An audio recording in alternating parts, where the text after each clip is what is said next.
na pang kinilaw, tanawa, nakakingfish din.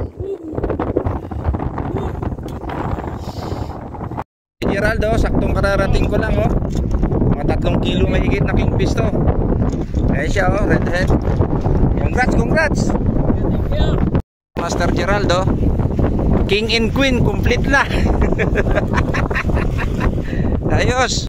So ayun mga master, alas 10 na, land yung kasama natin. So, fish sa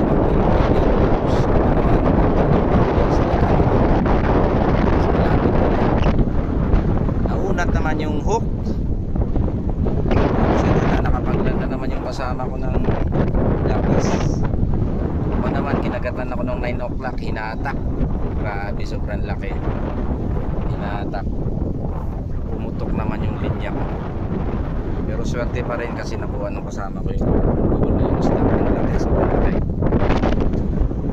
Yung pagkakamali ko, baka maigpit yung drag ko siguro. Pero may drag naman siya, kaya lang medyo maigpit, kaya pumutok yung linya ko. 12 kg naman kasi yung drag ng line ko, kaya pumutok siya.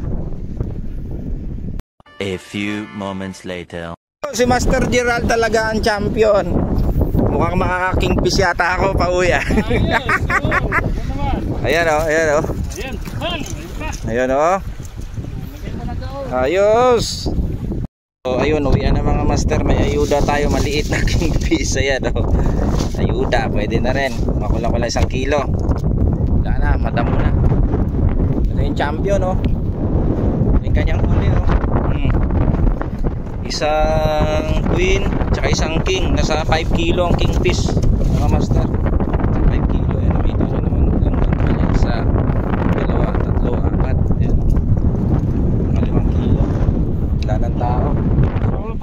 Ayan ang champion no? Ayan o, king and queen plus daughter. Ayan o.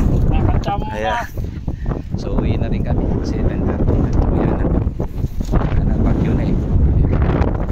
Right mga master. So ayun mga master, pauwi na tayo. Binigay sa atin nung kasama na, nakaayuda tayo sa kasama ko. Binigay sa akin yung kingfish, mga 1 kilo na isa. Yung naiuwi niya 5 kilo sigurong kingfish yun, mahigit. Tapos isang lapis 10:30 na ng umaga. Tsaka medyo ano na, marami ng damo-damo, kaya wala na masyado. Hindi tayo pinalag ngayong araw, naka2 strike tayo. Yung una sa gilid gumagat, naunat yung treble hook. Tapos yung pangalawa talagang maganda ang tama, kaya lang pagkakamali ko medyo masikip yung aking drag, pumutok yung linya ko, pumutok, sayang. Ang laki sana, grabe ang laki, laking kingfish. So ganoon talaga, bawi na lang sunod. At least meron tayong pansabaw mamaya or kinilaw, kahit medyo maliit yung naayuda natin. Ayos, thank you.